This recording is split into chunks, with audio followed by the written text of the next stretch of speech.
Hello guys, welcome to a new video from the channel. This time we check how to fix number keys not working in Windows 11 or 10.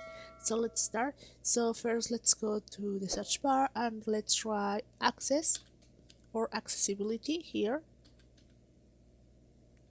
And then when you write it, just go to the part that says mouse. Okay, so let's go to the left side and you will find here the menu. Just select mouse, and here you have to, if you are have activated, just deactivate it. Okay, now that you do it, let's go again to the search bar and let's try here keyboard or digital keyboard.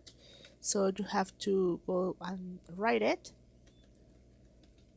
and then here you have the keyboard, and if you wanna appear the number, just right click, and here you will appear the part that says add your numbers.